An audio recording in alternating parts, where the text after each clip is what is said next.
So we were trying to think, and it was interesting because one of the guests said to me, it's like, well, how are we going to solve it? As I've got older, I'm a solution guy now. I don't like whinging and complaining and just kind of showing videos of terrible people going, this is bullshit, look what he's doing. I think, give me the solution. That's the post I want to read. And I think one of the people said, we need different speakers. We need to encourage new speakers at Therapy Expo. We need to do this. And I'm like, no, we don't need new speakers. No, we've got amazing speakers all out there. What we need is to change the dynamic in the conference. And this might mean a bit of education for some of these great speakers out there, because there's some great speakers out there, but without saying any names, bless them, they're just standing on the stage and just offloading information. So they're basically teaching therapists to do everything they shouldn't be doing with the client. And surprise, surprise, it doesn't help the therapist. So what we need is some of them, people like yourself and that. There's plenty of people who know how to do it already. Angela Jackson and these people who we know are great at turning that camera around or mirror. We need that to happen at conferences. We need to change the dynamic and really take some more lessons from education. Increase student talking time instead of teacher talking time. All these basic things, elicit answers instead of just saying it. All the stuff I learned back in 95 on a TEFL qualification when I was thinking, how am I going to survive in Spain for a year? I'm not going to be able to just work in gyms. And for some reason, education has not merged with healthcare. Well done. You have finally discovered the most important health podcast you will ever need as a medical professional. The conversations you are about to hear are guaranteed to change your clinical practice and hopefully transform you into a better conversationalist. They could even make you better crack at parties. Welcome to TCUP, where swearing is guaranteed. Señor Phillips, ¿esté Hola. bien? ¿Cómo estás? Estoy muy bien de puta madre, sí, tú. Bien, mucho bien. Ah, muy bien. Or el conduit. Sí, gracias, sí. El conduit. El conduit. Me encanta, muy bien. Tú hablas español. De puta madre, muy bien. Joder. No, there's nothing. Another talent. Another reason for your head to get even bigger. My Duolingo streak is approaching 1 year, so I'm congratulations. I needed to speak to somebody, and when you started talking there, I was just getting really anxious and upset, but I could understand it, which is good. So that's good. Well, it's great to have you on, Matt. I am a big fan, and obviously people will know who you are. But if they don't know who you are, we'll just guide them because we're not going to go do a big introduction to you, but. You have a great podcast every week on YouTube. Phenomenal amount of podcasts on there. That's the STA podcast and Run Chat Live. And if anyone is interested in you personally, which I think is a really good podcast anyways, Andy Thomas's Life Stories, which is one I did preparation for you on because, you can tell that story a million times about yourself, but I'm really interested in diving into some of the things you mentioned and how that affects healthcare. So that would be really cool.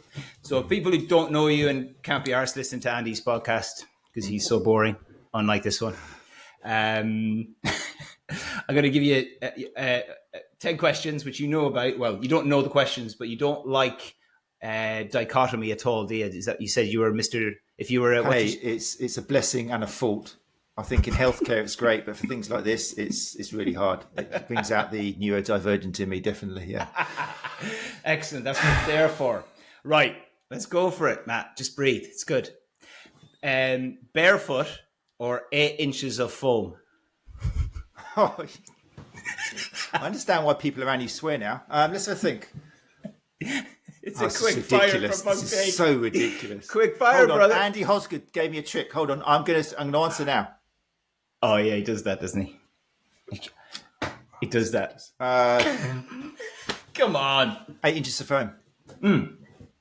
Good man. That's what I'd pick as well. Fuck that. Walking around on bare feet. This is so therapeutic. This is good. What do I need? I've run out of it. Oh, yeah. Okay, next one. Okay. Coach or therapist? Me, coach. Nice. Atleti or Real Madrid?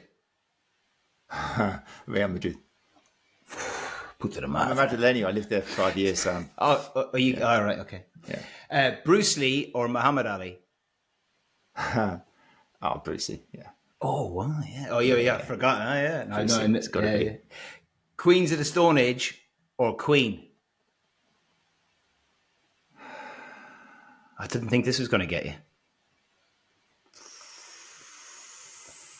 I've got to answer one, haven't I?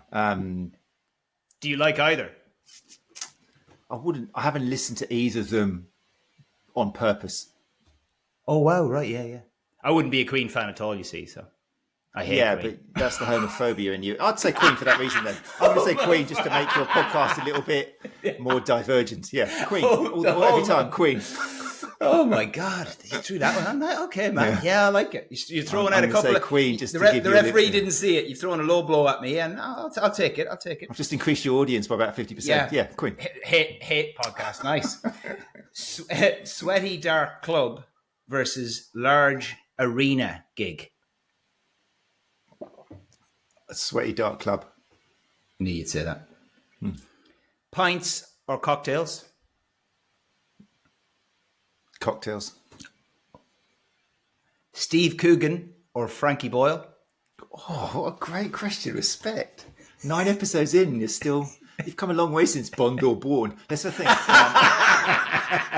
Such a fan, you know all these episodes. Steve Coogan or Frankie Boyle. Oh, respect to the fallen. Yeah, Frankie Boyle. Oh, nice. Drink cat sick or dog sick? I'm just thinking of function. Probably a straw is easier for cat sick. Get the job done. Cat sick, yeah. Yeah, okay. Good thinking. Head or foot massage? Oh, what are we again then? Head or foot massage? What, to receive or give? I can't say that, can I? No. Okay, yeah, you know the game. Head or foot massage? I'm going to go for head. Good. Thanks, Matt. That was painful. That's all I warned you. Hey, I thought it was worse. And then the final kind of, this is probably a bit easier for you. I'm really interested in this actually, and then we'll get into some proper questions as well. Not that these aren't proper questions. What's your favorite martial arts movie? Oh, nice one.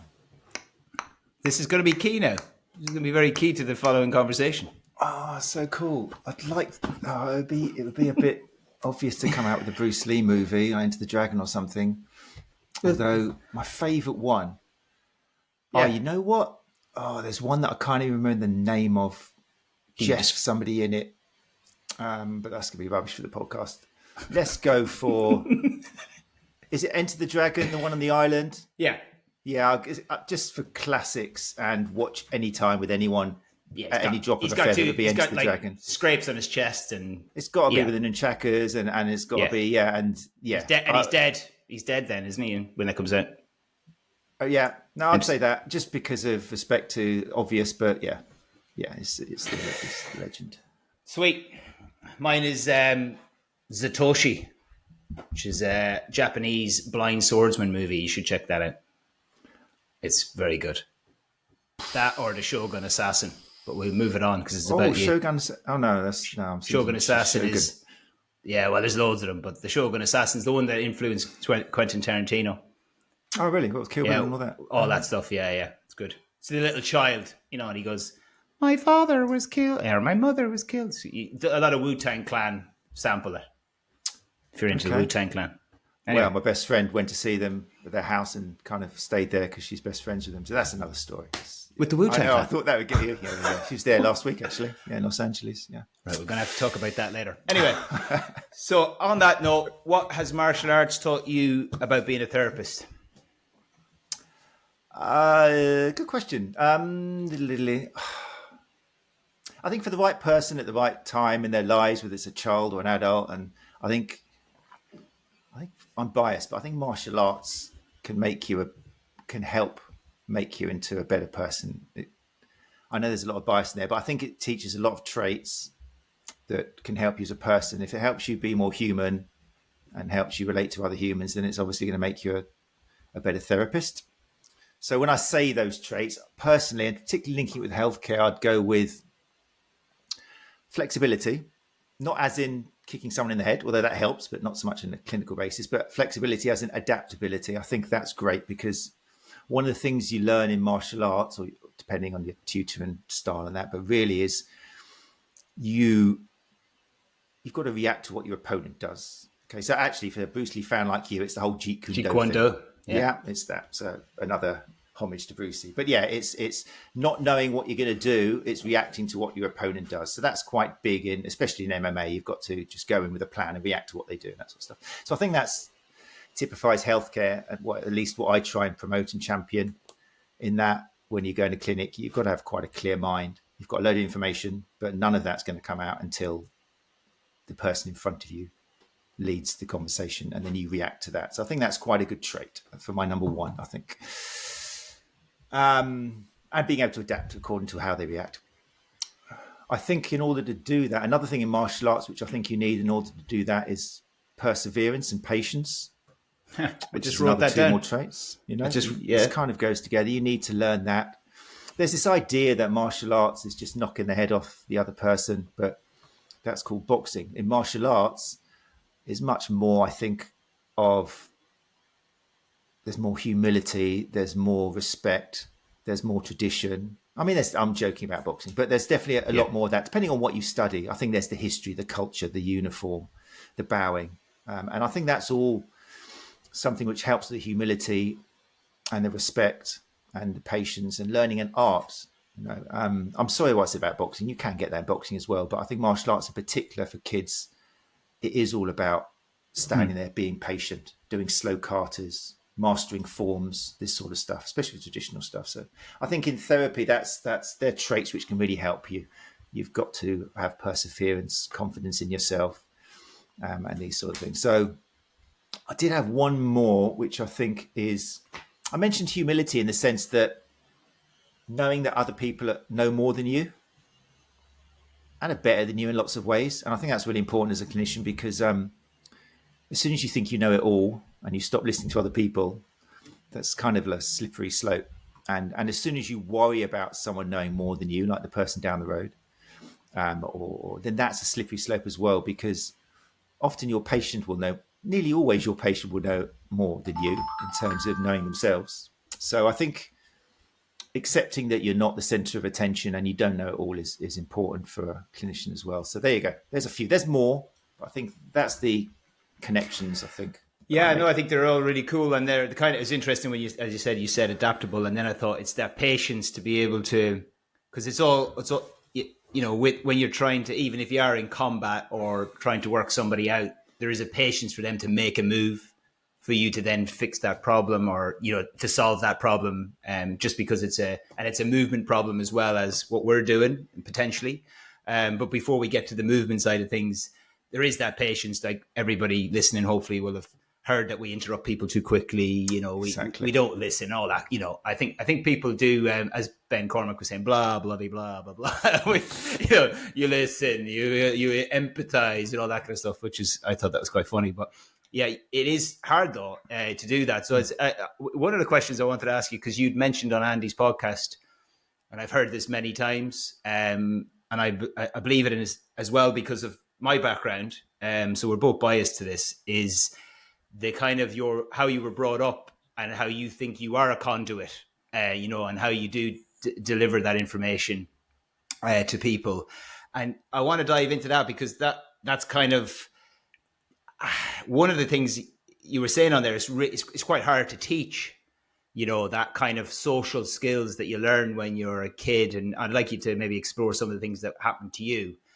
And then my question to that was, how do people who maybe haven't gone through that get that, or potentially get that, or or certainly try and improve on it? And I just think in martial arts could be one of those things. But maybe dive into the things, because you did speak about it with Andy, but I just wanted to maybe pick a few things that you felt around that, really specifically, you could maybe explain. This is I mean, I sometimes think, and this is only just based on N equals 1 me, but the thing that caused me to sit back, watch people, listen to people, analyze a bit more, was I never liked mass culture. I wasn't an alpha male. I didn't like pack mentality. It's why I didn't get into football. I didn't like rugby. I didn't like being responsible in a team and letting them down. I didn't like anyone in the team letting me down. So that's, in a sense, that's why I was kind of a bit of a a loner, but not in a negative way. And that's what got me into martial arts, one against one, where it was just me perfecting myself and my talents, but, educating myself thanks to other great people and respecting them.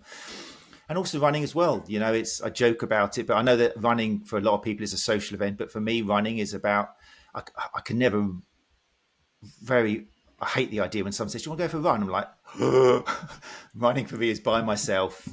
And it's therapy for me. It's cleaning my head and just being by myself in my thoughts, often with music, enjoying the nature and that. So I don't know I wonder whether like people who are great on stage, which to a certain extent, I think healthcare is, not in the sense of standing above and performing to somebody, but you are performing in a sense. Yeah. You've got to have a hat on and you've got to change your hat.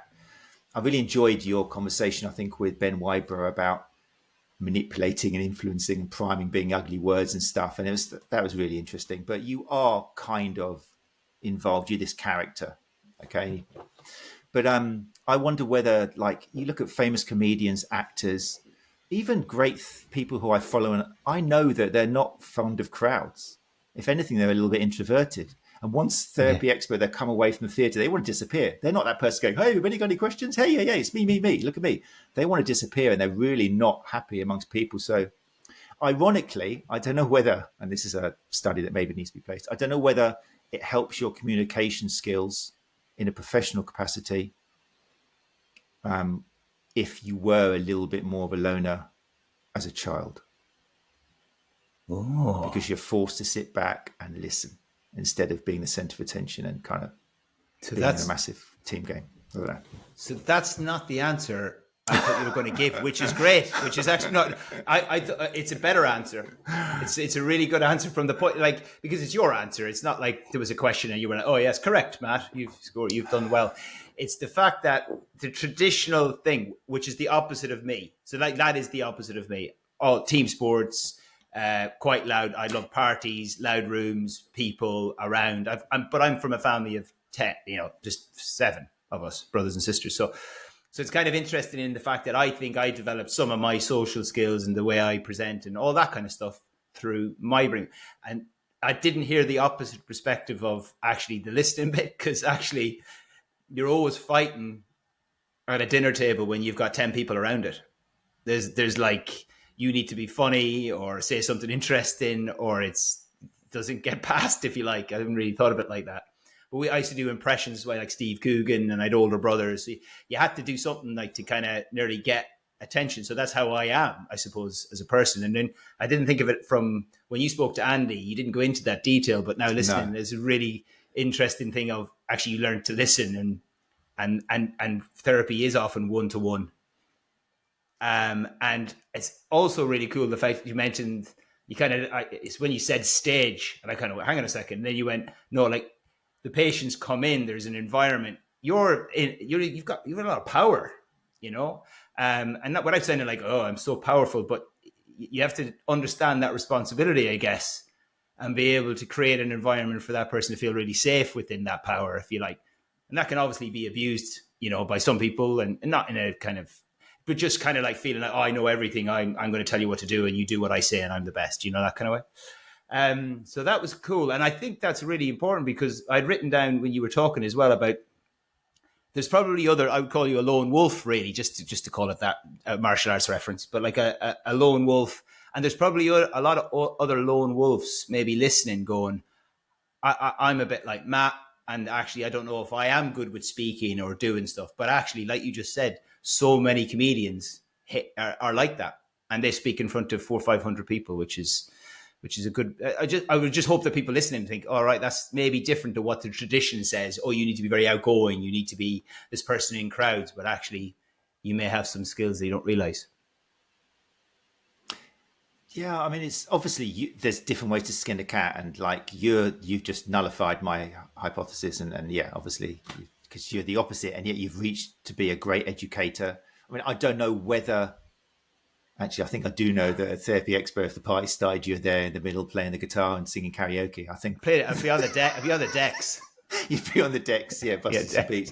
But but I think, see, it's weird because even though I was like that at school, okay, avoid it. As soon as anything was too popular, I was like outside of music, culture, Yeah. whatever it was. I was the kind of rebel in that sense. Yeah. And I'd have my pack. And I grew up in a time where there were packs, whether it was mods or rockers or whether it was kind of like psychobilly or casual, all those sort of things. I loved that. And music, that's why music ruled my life. I loved it. I think it's really healthy. And I feel sorry for this generation in lots of respects that haven't got that. But at 10 years old, I was signing up for the debating competitions at school and quite happily arguing with another 10-year-old about whether we should ban fireworks or something like that.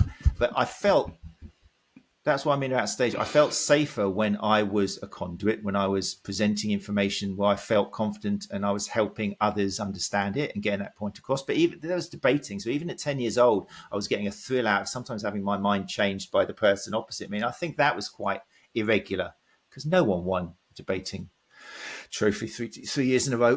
Where do you think that comes from? I think there's a little bit of nature in there. I think my dad still is at 86 years old, a salesman, self-employed, traveling around. He used to take me around the country supplying bingos with cuddly toys and things. And it was like I was with him, watching him do the sales and talking to customers. So I think a lot of it was that. And I used to play with these bits of paper and pretend I was selling stuff, you know. So I think a lot of it comes from that. I think some of it is nature, but that's why I'm so interested in. I believe you can nurture it. I believe you can teach it. People doing courses with like marvelous educators like yourself and Andy Hosgood. I think it's a skill that can be taught, but I think you've naturally got more of the problem is you've naturally got more of an interest in learning these things. Like I love motivational interviewing. I love reading about Carl Rogers, and I'm sure we've got loads of people in psychology and all that sort of stuff. I've already looking up the person you mentioned. What was the name of the guy? Cialdini. Cialdini. I'm already looking at that because I heard you mention it. I've already bought a book that Hosgood recommended the other day. I'm very, I love that curious sort of stuff. Curious, yeah. But I think I got a lot of it. I think I was born with some of it because no one made me into a loner. I think it was just something I was born with, and that's the way I turned out. But it can be nurtured as well. But this is the thing. If you're not born with it, you're not going to have it. And I think that applies to listening, to communication skills. And it's not shameful. Clinicians who, once they learn, they're not great communicators. I want them to realize that it can be learned, and actually tweaking a few things in the way you talk and listen, and skills obviously that you guys teach, you can get much better at it and have some great outcomes. So yeah, I that's what Ben said, Ben Cormack as well, about, just so many people are unaware of how poor they are. And then once you become curious and interested in the topic, you realize how shit communication it can often be. But then you're like, oh my God, it is unbelievably powerful, and I don't want to bore people with the same kind of rhetoric that I've said, it's called a communication podcast. But I think what I was really interested to, that's different to maybe what other guests have said as well, is that you said, oh, I've just said the opposite of you, so I've crushed your hypothesis. I don't think I have at all, because it just shows you that there's different ways. You said there's different ways to skin a cat, And if you are listening and you're like going, I just think there's potentially, this is just my opinion, is this, certainly when I was doing my degree, so I qualified in 2003, and this idea that medical talks or conferences, the way you spoke at this, and you had a great podcast with Martin Christensen, isn't it Martin Christensen? Yeah, about professionalism and all that. So I thought it was brilliant. I loved all the stuff he was saying about that, because I want to challenge that, because like you said, even though I was kind of in football teams and stuff, but I liked rave music and house music, and that wasn't, that was outside the norm. That was subculture in the 80s. There was things I didn't want to listen to pop music. Anything that was popular was not me. So I share a lot of crossover with some of the stuff you're saying as well. So there's this idea that there's probably entwined kind of, blend of lots of different things that shape you. But as long as you have that kind of curiosity and that kind of interest in what you like, and then bring that spin to how you might educate people. So going back to what I was saying about like courses and conferences, they just bored me, Matt. You turn up and it'd be just, this is evidence for this. And halfway through the course, I'm like going, I just want to go home. I'm bored of what's going on here.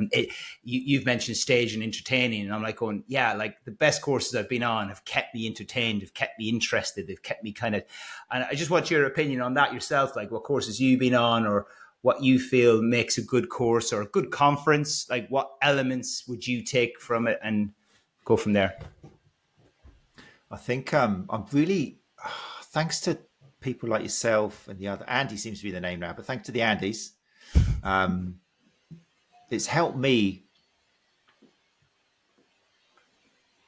create words for what I've kind of tried to work things out in the past and not quite sure how to explain it. But I think I've come to the conclusion in the last 6 or 7 months that what I like about courses and what really needs to happen, we need to educate therapists, whether they're newly graduated or whether they are kind of like looking to tweak, their long time, they want to get themselves better. We need to treat them the same way as we treat patients and clients, in the sense that we need to turn the camera away from ourselves and towards them.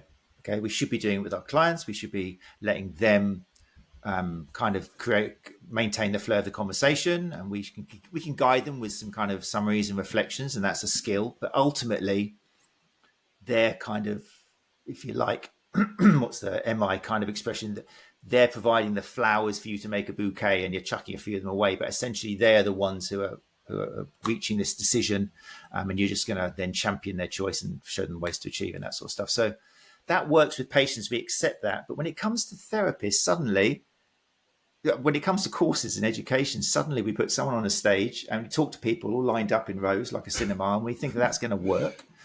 And I'm realizing now that all the people I've loved over the years, all the people I've respected, the shoulders of the giants that I've stood on since kind of 2011, when my world was turned around by people like Ian Griffiths challenging overpronation, or Greg Lehman challenging kind of structuralism and pooling, and all these sort of people.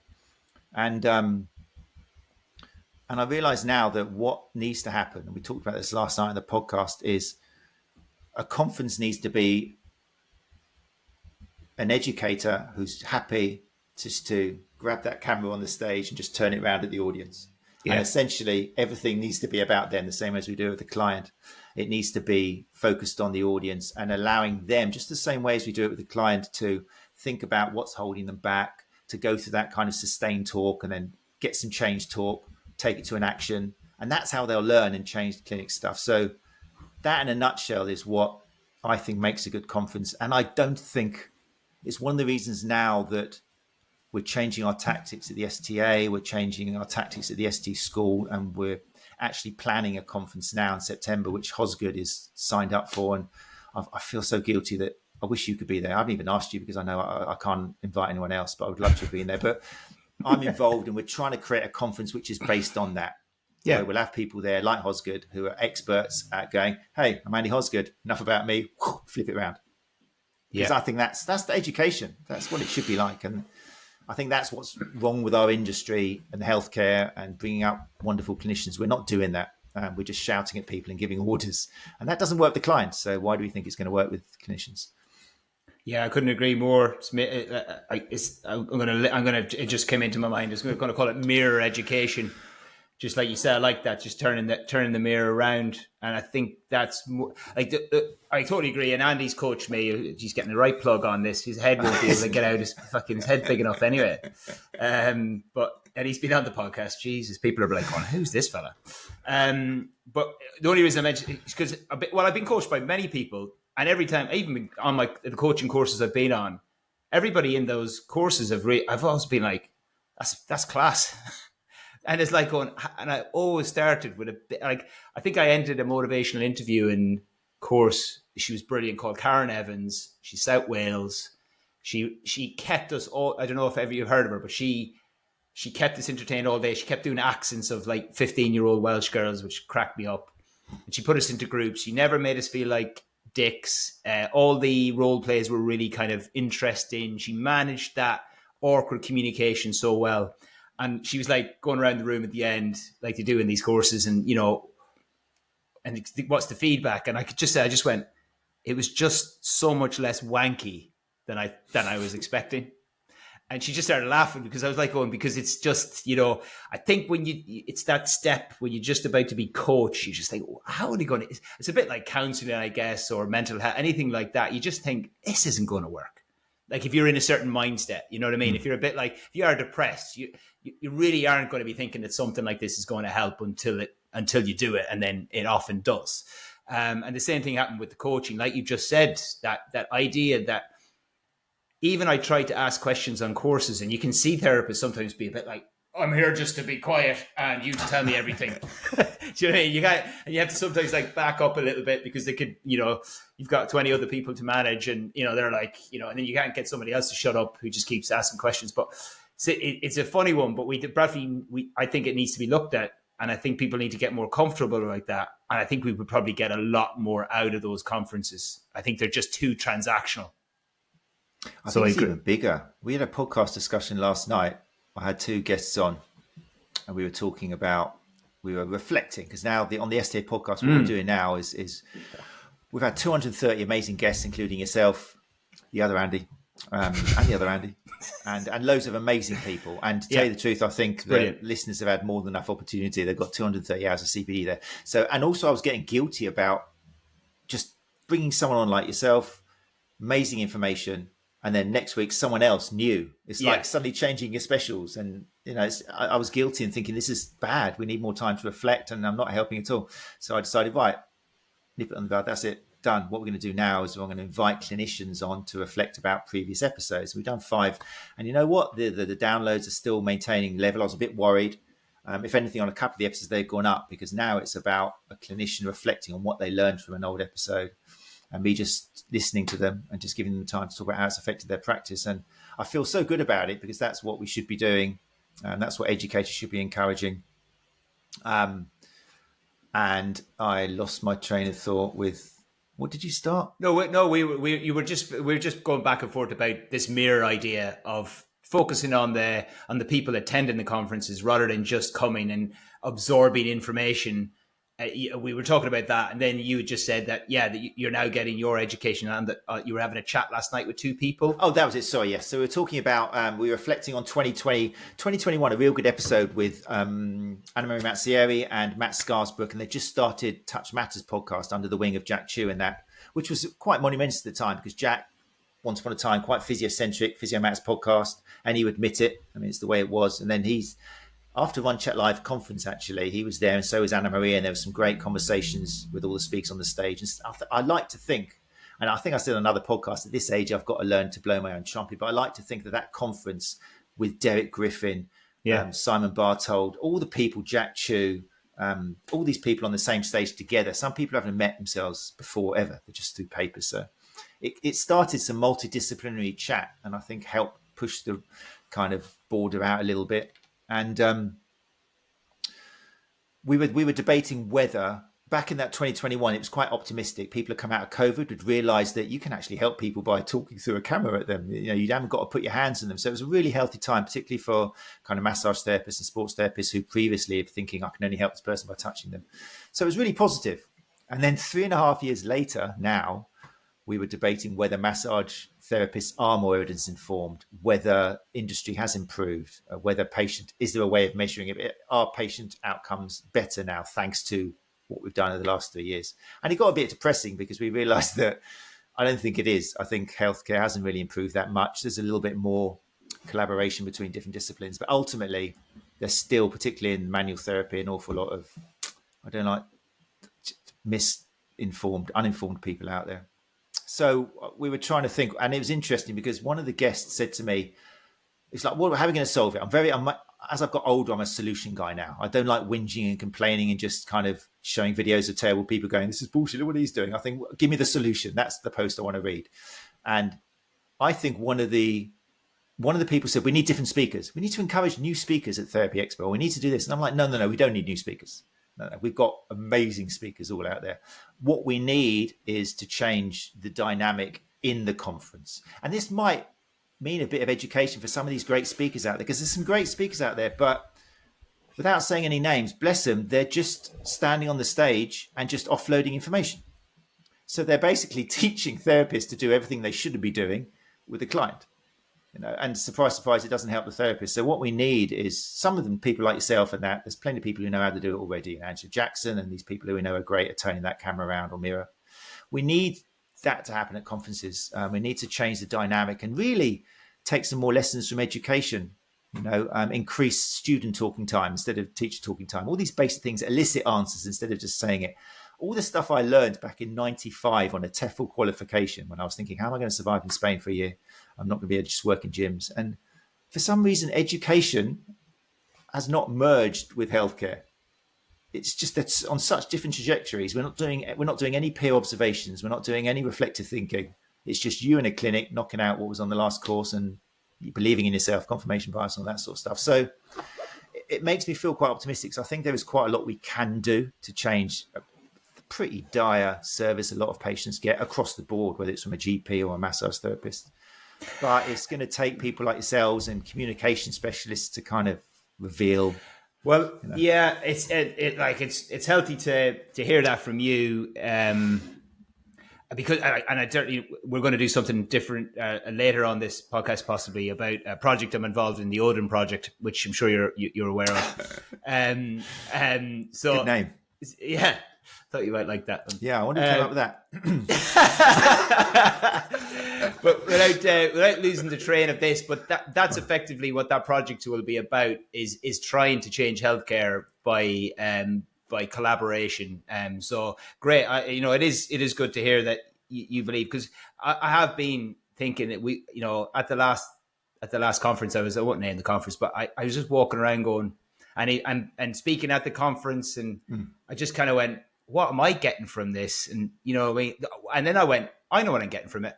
Chatting to you, chatting to all the lads. We went back, and when I say lads, I mean women as well, obviously. Yeah. So there's loads. I met Nicola Graham. We had a brilliant 20-minute off-the-cuff chat that got her on the podcast. She's out this month, tomorrow. So, and that was just, I was like, oh my God, I've never met you before. Andy said, oh, you got to chat to this lady. And she empties a whole lot of stuff. And I'm just like going, that is why I'd pay for that. Not listening to anyone, to be honest. Yeah, totally right. People are probably listening, probably think, oh, really? And I said, you have to do a bit of homework. Like I had to plan a few meetings. I had to meet a few people. You can't just rock up and be like, oh, you can a little bit. But I was like, email people before. And the conference actually was quite good because you could communicate with people before you got there and you could try and arrange meetings. But it's always good to do some prep before that. But I just think it should be like we just discussed. The conference should be designed for that. It doesn't. If you rocked up, whether you did prep or not, you'd be like, "This was done for you. Here's ways of networking. This is why it works." Instead of another course that you can download online and you can watch a course, a thing on tendinopathy or knee or hip or whatever it might be. You can watch it. The in person should be about communication and collaboration. So anyway, we're both kind of singing the same hymn sheet. I want to ask you about Spain. Because that was another thing that you kind of, you went to Spain and stuff like that. So, I know it was a very washed over kind of comment, but you went over and taught Spanish. You were over there a couple of times. Tell me how does learning another language, another culture help you as a therapist, do you think? I think again, it came, well, why did it? I was doing a degree in leisure and tourism because I had a history of working in gyms.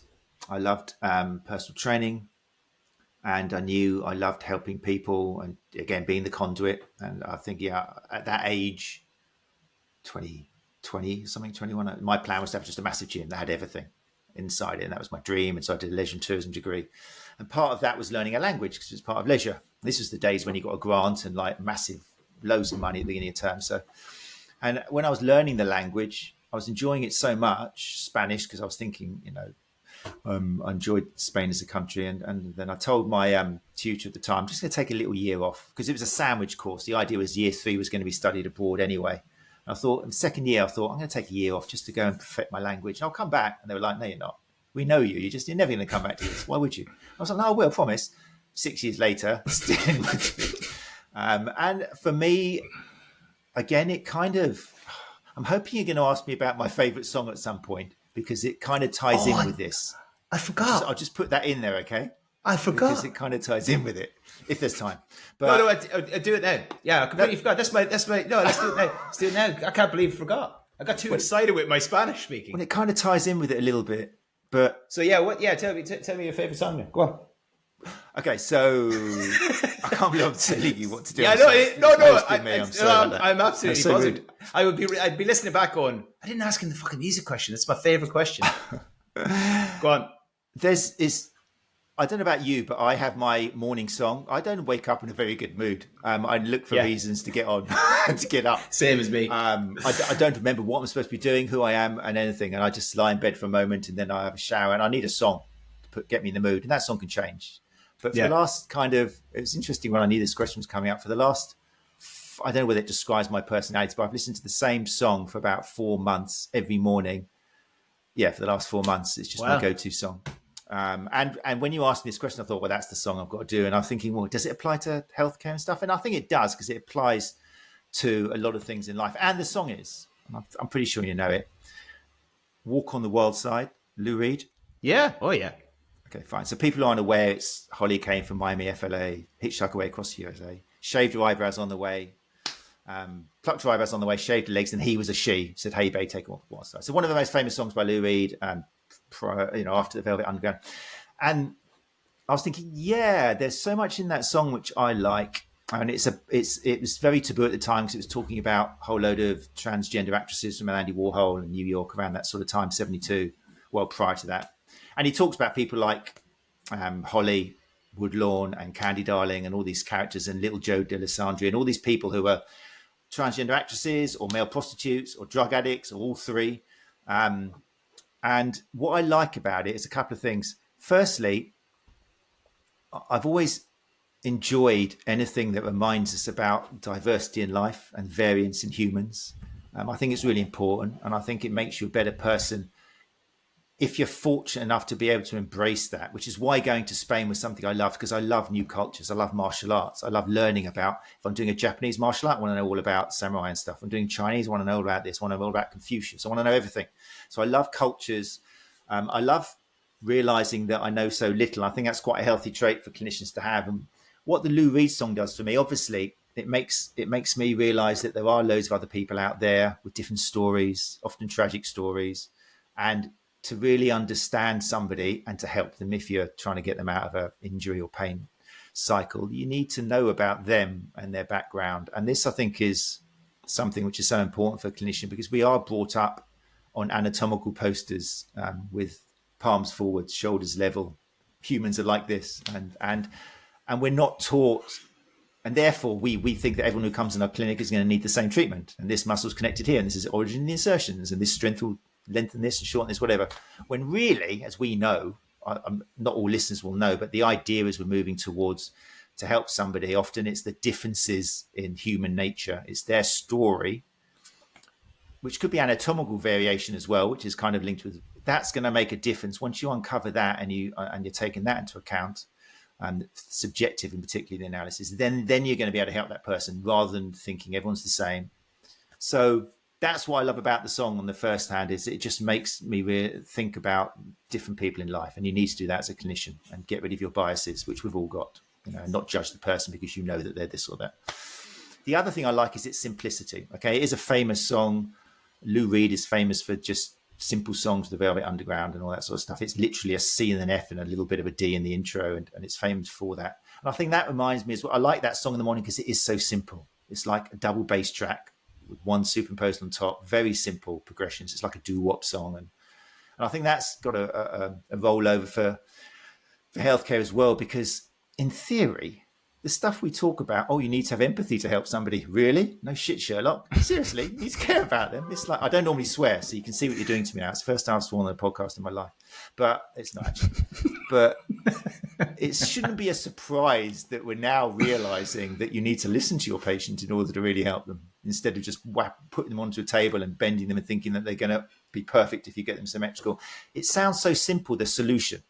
Okay, but as you well know, and this is what I think a lot of clinicians need to understand, is it to embrace that simplicity and get rid of some of the baggage you've got that is going to challenge everything you've paid money for and learned. That's difficult, and that's a challenge. We're going to have to change our behavior and beliefs before we can change the patient in front of us. So there's a simplicity there, but you're going to have to go through a little bit of a evolution in order to embrace that. So I think the simplicity of the song, I admire it for that.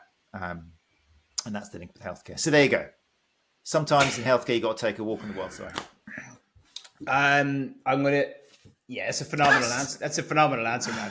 I'm not gonna lie. That's a brilliant answer. That is a really good answer. Do I get bits? Is it better than the Prodigy by Adam Meekins? I can't say it's the best. I knew you were trying to get it. Because there's lots of different influences there, mate, innit? Fucking, yeah. The Prodigy. I fucking love the Prodigy. Your eyes lit up. You were like, oh, yeah. Whoa. Yeah. And he said, because they are brilliant. So but they weren't brilliant. No, that was a great combination. You didn't like the alpha male attention there, did you? You were all a bit like, oh, I'm going to pick something a little bit meek. Oh, don't mind me. Don't mind me. Well, you know that I was going to pick I Should Be So Lucky, Lucky, Lucky, Lucky, but I couldn't find a... Yeah. Oh, that's my favourite one. Don't take that one from me. No, there's a whole bunch of stuff that people have... I think it's that... But the only thing I can say to that is, yeah, it's simple but not easy. And the value... And I don't know how I've talked about it many times. How do clinicians let go of the shackles of the fact that those skills unravel people and the thing is, there's evidence as well in research around that. Like there's papers that ask patients what they want and they say all those things.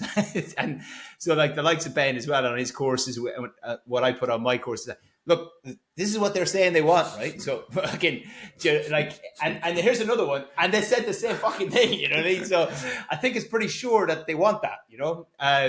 So like, stop doing that over there, you know. And even still, I think it's just there is a monkey on your back. It's getting better. It's definitely because it's getting ground down. It's becoming more.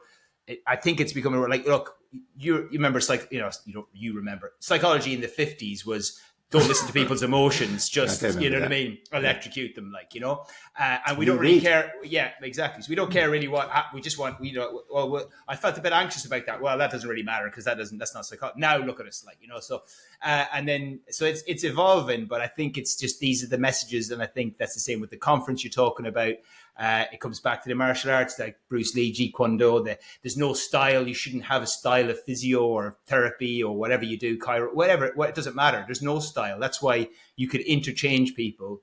And yes, you'll have to have knowledge around pathology, but you'll know where your wheelhouse is, and you stick with that. And if not, you signpost, which is that humility from your martial arts that you can say, yeah, look, I know when I don't know this stuff. If I've got pelvic health people in there, I'm going to send it to the pelvic punk in Northern Ireland, Grania Donnelly, you know what I mean? So I want to know that. You want to know those things that you want to do.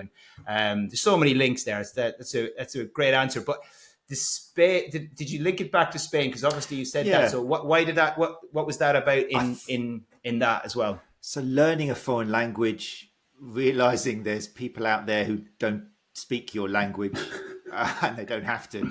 They managed to survive perfectly well without speaking English. I think England in particular have got this issue because English is spoken so many countries and that. But I think sometimes it's the hindrance in England. It is a problem. Yeah. And I noticed that because I used to do a lot of security. I was 18 and I don't know, very heavy and big and martial arts. Obviously, I made a lot of money doing that.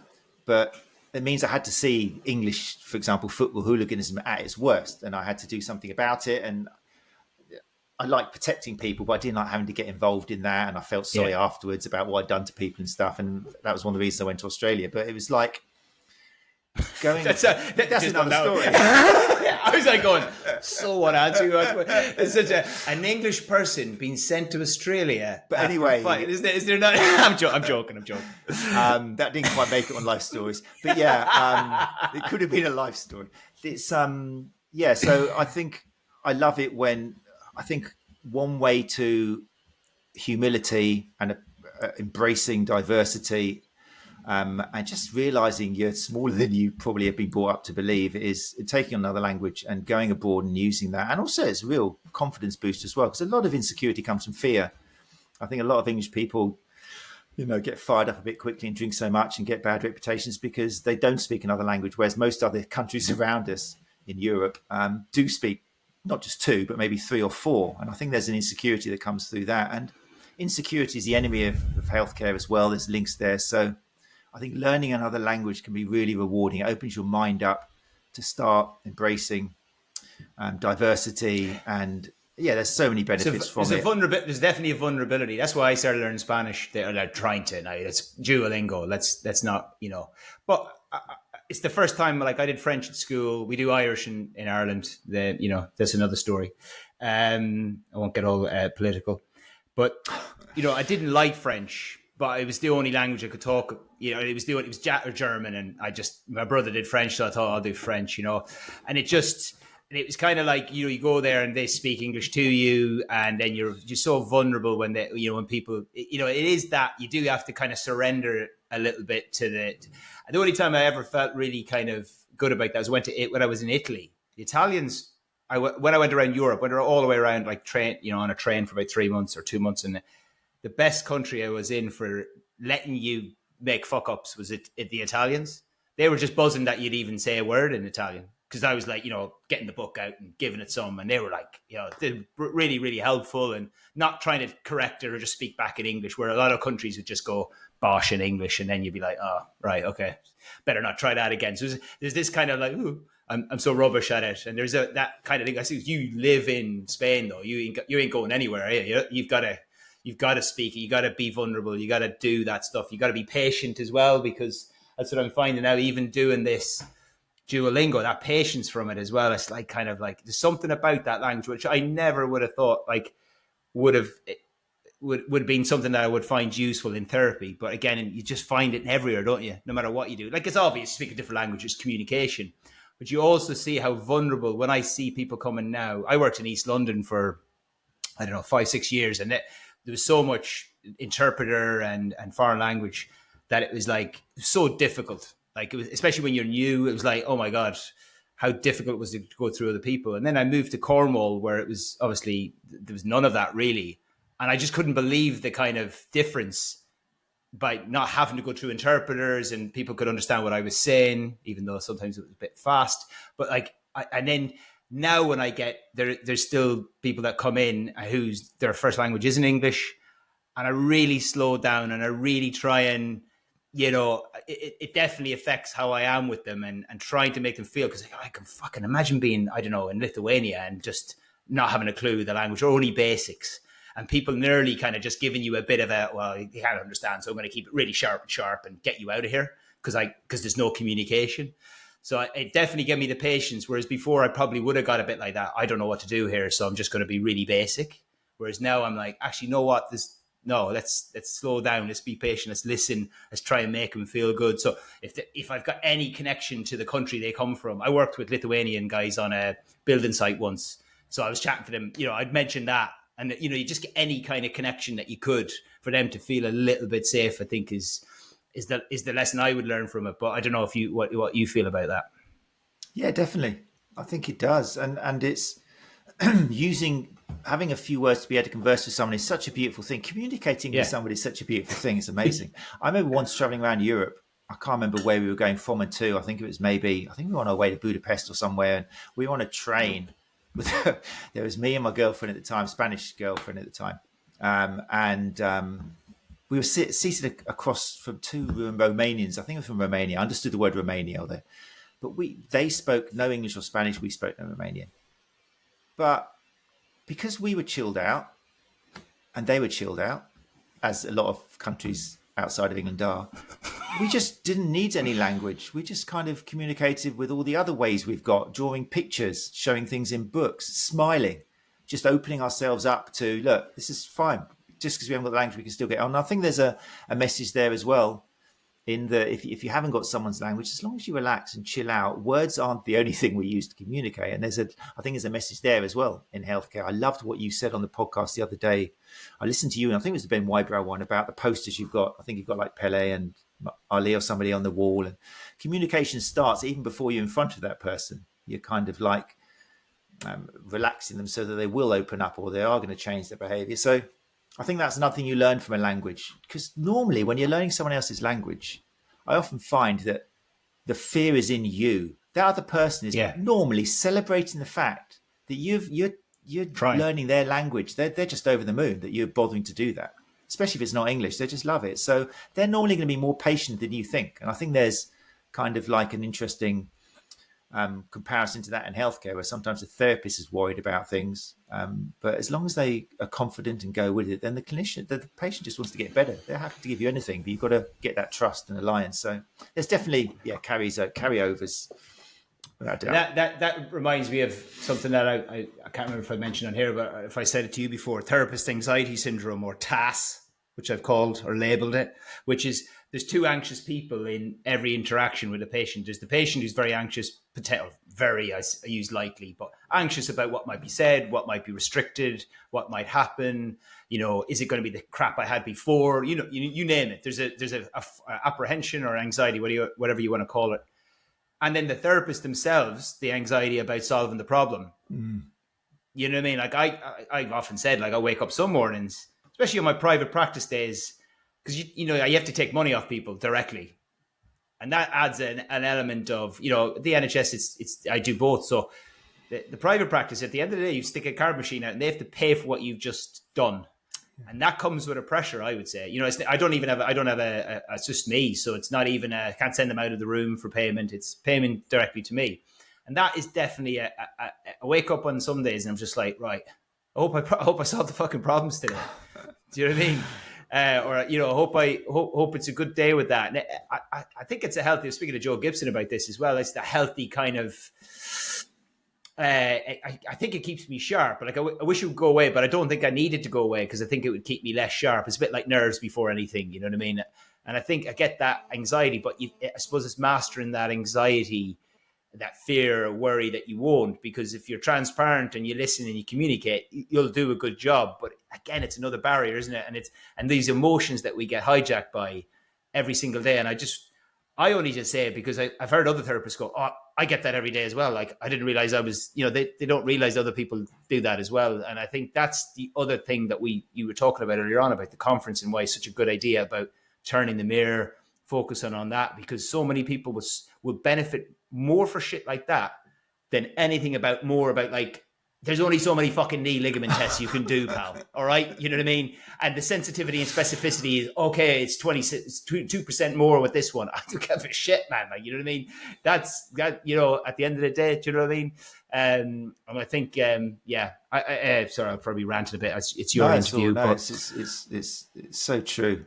Yeah, it's very much true. And it reminds me as well, when we think about stress for therapists, I think this is again where I had wonderful Joe Turner of MEHAB and also Joanne Elphinston from Gems Movement. I had both of them together, which is just a dream come true. It was lovely. And they pointed out how obviously they're very much, at the front of coaching and recommending how to work with your clients, but they also focus very much on the health of the actual therapist. And they really explained well how if you are running your business as a fixer, as in you've got all the responsibility, you've got to make the decisions, then you're going to burn out because things, we know are not going to work all the time. It might do, but you're going to have a lot of times where it doesn't work, or the patient's not going to do your exercises, or they're not going to come back, and you're just adding this stress. And Joe actually came out with I think it was Joe, who said she hears, because she's mentors, and she hears people going, oh, I get so stressful when I'm wondering whether the patient is going to do what I've told them to do because, exercise adherence is terrible, that. And Joe's like, I never have that. And Joanne said, I never get it either, because in the true spirit of coaching, that patient goes out with a plan which they came up with. They decided, yeah. And this is simplicity. This is the walk on the wild side thing. This is just, it is that simple. If you allow your patient to take responsibility and they come up with a plan, you're getting rid of so many of those monkeys. Because if it doesn't work, it's not you anymore. You're not the center of attention. So I think that's a really good way to reduce, because we know that healthcare practitioners are burning out. So many people leaving the industry in physiotherapy and sports massage. People are giving up because they can't handle the responsibility. And it's because of that model. So, yes. Yeah. And I think, and to add to that, and that's kind of to not get misunderstood by the anxiety that I was saying about, not fixing people. But you are in the game to make people, like, the buzz that I always say is like when people get better, there's no better buzz, isn't it? That's when people kind of come back and go, I'm doing the sport, or I've got back to that, or I've recommended you to somebody because you've really helped me out. Like, that is a buzz. I don't care what anyone says. That's what I'm there for. But I think Joe's right. And that comes from, like, it's no wonder they set up a coaching approach there, because that's what they teach you in coaching, and they strip you back to that point. And now when I'm teaching physios in the NHS, when they come to me with problems, the conversations are rarely around diagnosis or rarely around anything. It's around the patient's personality. It's around the questions that they didn't ask. It's around not giving the patient the responsibility or being transparent with them. And like you just said, and like she said, setting out that they've agreed this, like, this is like, okay, well, what do you want? You want this? Well, how are we going to get there? Right. Well, you've decided how we're going to get there. So, okay, well, hopefully you're going to do that when you come back. And if you come back, and if you haven't, then that's your call. And I think again, simple, but not easy. And I think it does come, you do need some training on that. I think getting communication training on that is definitely recommended, because it just makes you just asking questions at the right time or being patient at the right time. There is definitely education around that. And I think it's worth doing. Right. I've got to finish with one thing for you. Mm-hmm. Not too serious. But I kind of was thinking, what kind of a question? Don't know if this is a wanky question or not, so you can tell me if it is or not. If you were willing to share a story, what is the most vulnerable lesson or thing that you have learned that has changed your practice, where you've been kind of, don't know if, does that make sense? Oh yeah, no, without doubt. Yeah. Would you be happy to kind of, anything that's kind of stands out, kind of? It's going to be a personal thing, but I think one thing that maybe will resonate with some listeners is knowing your worth.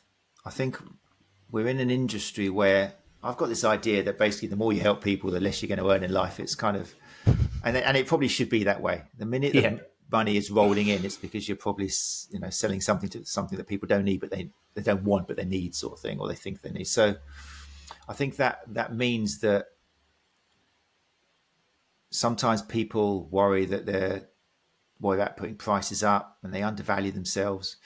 And I think that's amplified when we start saying, listen more to your patient, and thinking, I'm going to get charged this price just to sit there and listen to him. And I think that's one of the barriers to kind of changing over to a coaching strategy. But in actual fact, having all the skills we've talked about, all the empathy, the humility, the patience, the confidence, the perseverance, all of the respect, all of these things, to get that and be able to use it should be worth a lot of money.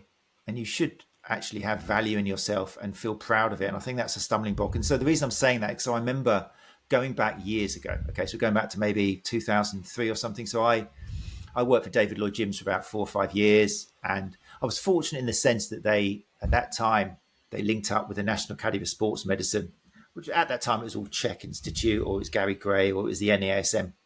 And they hooked up with the NASM, and they had some guys coming over from California, just the gurus marching in, shooting bullets, like typical kind of Bill Hicks kind of stuff, on the gear, like all over the place, muscles coming out of their muscles. But they were very impressive, and they knew everything about the human body. It was all about integrated function and all this kind of stuff. But I remember, because they came over and they trained us, there was a meeting where we were called into the office, and they said, hey guys, you were charging at that time, I don't know, £36 an hour. You guys here, because you've done this training, you're now going to start charging people £48 an hour. Okay. And I was like, I can't do that. I'm not worth £48. From 36 to 48, I've got to tell all my clients now they've got to pay like another tenner per hour. And I just remember, granted, I was only 20. Is this after Australia? Yeah, 20. Yeah, I came back. Yeah, 2022 or something. So, but I remember at that time, the manager, who I didn't actually like much because he was a manager, I didn't get on with people who kind of had business or money at the front of their agenda, but he took me outside and he just gave me a walk around the car park, probably about 5 or 6 laps. But the way, whatever he said, I can't remember the words, but he managed to make me understand my worth. And by the time I'd gone back in the club, I was like, fuck yeah, I deserve £58 an hour, because whatever he said, and that always sticks with me, because I have some of the things I've done wrong in the past is when I was, we were all kind of jumped on that pain science bandwagon a little bit, and we were very proud of telling our clients, you don't know me, don't come back. No, you don't need any more sessions. And then go out, we'd never see them again. We went, I feel so much better about myself. well, things are a bit quiet in clinic today.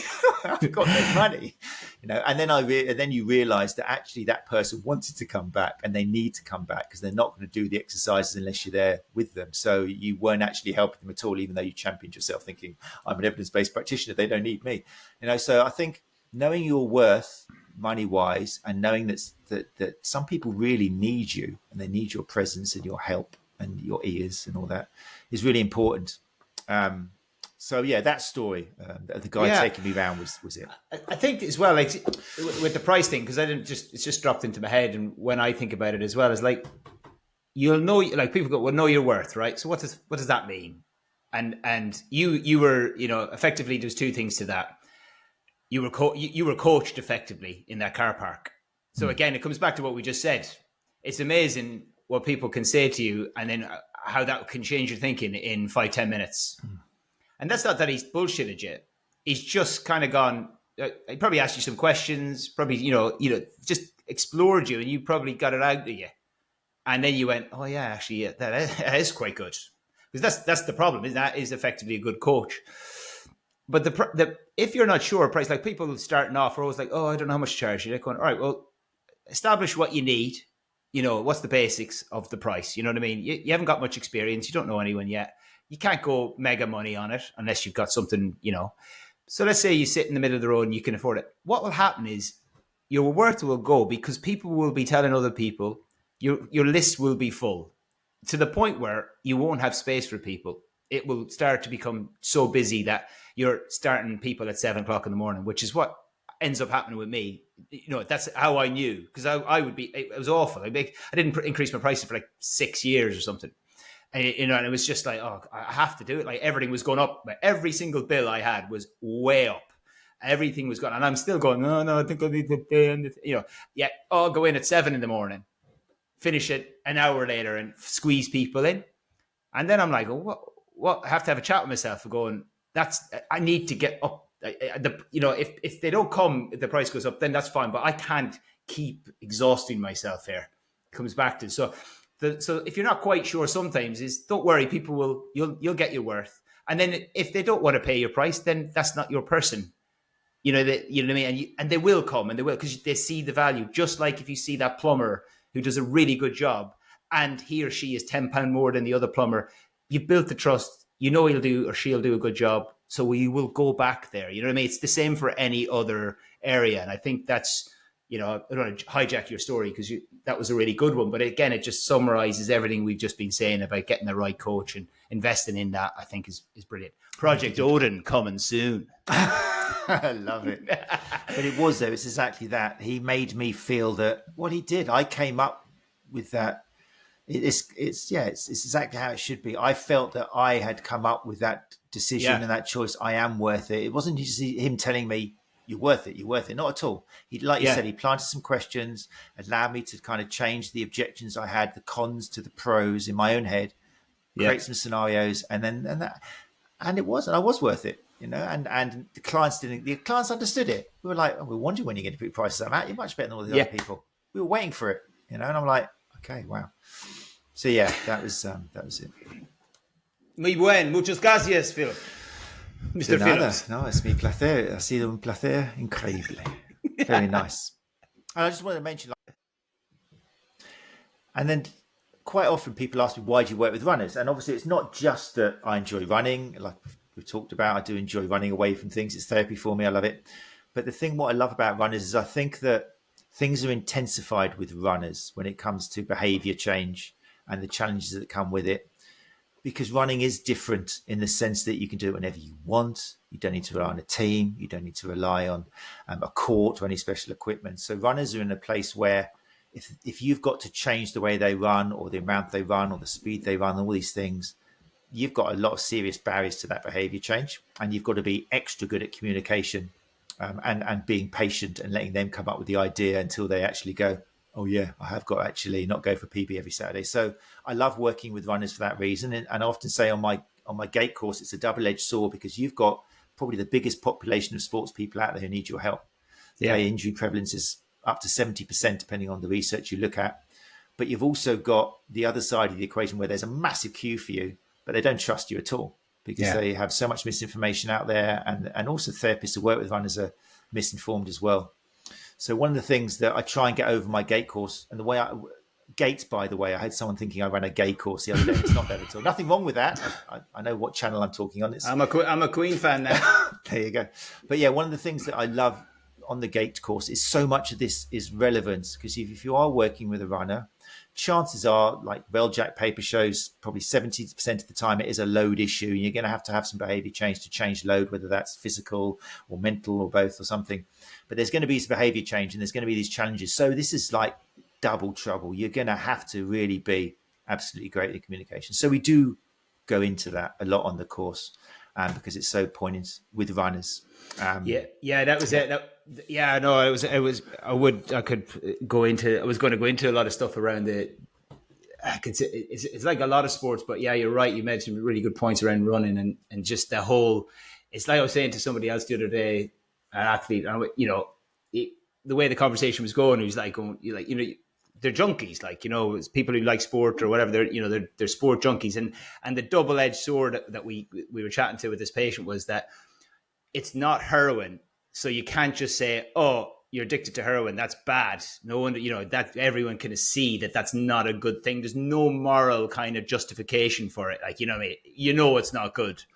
The thing with running, which is the double-edged sword, is it is effectively good for you, but at the moment it's not good for you the way you're potentially training or whatever.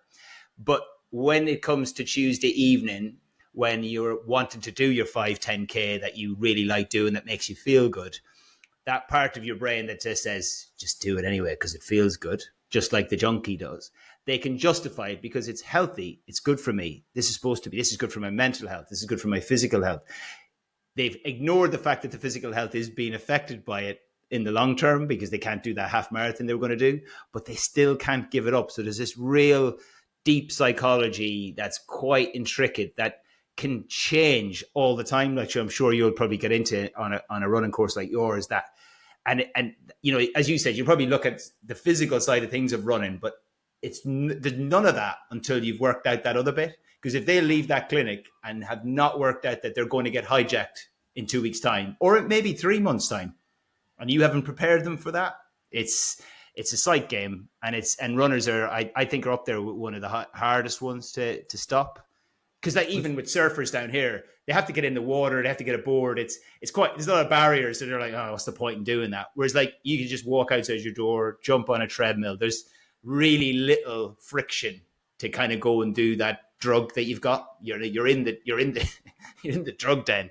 You know what I mean? And you've got Strava providing dealers everywhere, so you've got that identity thing where and research has shown that being told to stop running is similar to divorce or bereavement or something. It really is. You've ripped away the identity. I imagine it's quite similar with surfers, but yeah, running definitely. Well, I think any sport, everyone who's got a sport will be saying it's the same for any sport. I think you mentioned really good things. It's the most it's the most popular. Lots of people do it. You don't have to have anything else. So many people do it for mental health reasons. That's the thing. I think one of the questions when I ask runners is, did you think I was going to tell you to stop running? And most of them would know if they come to see me that I wouldn't do that. It's maybe why they're here. But I'm but is that something that's apprehensive? Where are we at with regards to you? Where are your races and all that? And just sit back and watch their body language. You talked about that before. The amount of times, do they break out and there's a negotiation around it. So how many miles are we going to maybe test this on? Where would you see this? Because that gives you an idea of where they're at. If they haven't ran for 6 months and their first run's going to be 5K, you've got a bit of an interesting chat to have. And to kind of, again, not go, no, you're totally mental. Why are you going to run 5K? They have to kind of, like you in the car park, go, oh yeah, 5K. Yeah, that's quite a lot, isn't it? You're yeah, maybe. What do you think? And then you winded it back. So do you go into that kind of stuff on the course? Or bits of doubt? Yeah. Cool. Again, Mr. Positive, I like therapists to know. I'm but guys, don't worry, because after this course, you'd be amazing. You'd be better than 95% of the other people out there. They're going to be queuing up for you because the sort of stuff we're doing, unless you've been on an Andrew McCauley strength and conditioning or something course, no one else knows about it. It's and you can help so many people if I think I have to give credit to Greg Lehman. I'm pretty sure, I'm not sure if it was his, but I think he once wrote, like 2006 or something in a blog. It's what we were talking about before.